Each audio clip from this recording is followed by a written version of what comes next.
Matthew Southern, 35, who has intellectual and developmental disabilities, is able to stay out of an institution because health aides paid through a Medicaid program assist him and his roommate with ordinary tasks. But amid a worker shortage worsened by the pandemic, Southern's father, Dan, has had to step in to fill in gaps in his son's care by volunteering at their home 45 minutes away from his northwestern Atlanta suburb. He blames the low pay across the industry. "No one wants to work for $12 an hour," Dan Southern said. "People can work at Burger King and make more money." Last year brought an injection of hope. The federal government, through the American Rescue Plan Act that President Joe Biden signed into law in March 2021, increased funding with a 10 percentage point match that could amount to some $25 billion.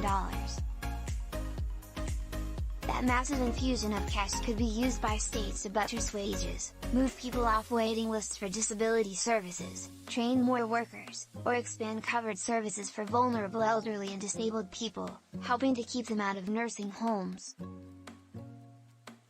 But almost a year later, Indiana, Massachusetts, New York, North Carolina, Ohio and Washington were among 19 states as of February 17 yet to receive the conditional approval needed from the Centers for Medicare and Medicaid Services to fully access the money. Over half of states, 28 of them, received such approval in 2022, according to CMS. That's more than 9 months after the relief package was signed into law.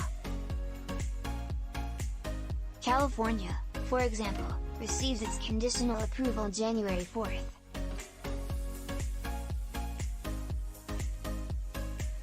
Other states have their own red tape and are waiting for legislative or other approvals, Kaiser Health News found by querying all state Medicaid offices.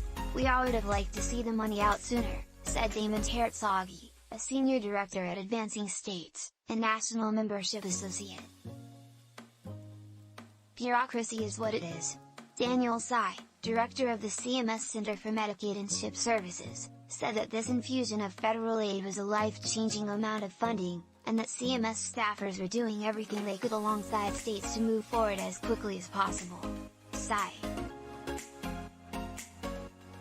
But some states, such as Kansas and Wyoming, have been reluctant to do so without full approval. Others bemoan the slow federal process. The Medicaid disbursement process contrasts sharply with the distribution of relief dollars through Medicare channels to hospitals, said Connie Garner, National Public Policy Advisor for Easter Seals, a health care provider for people with disabilities.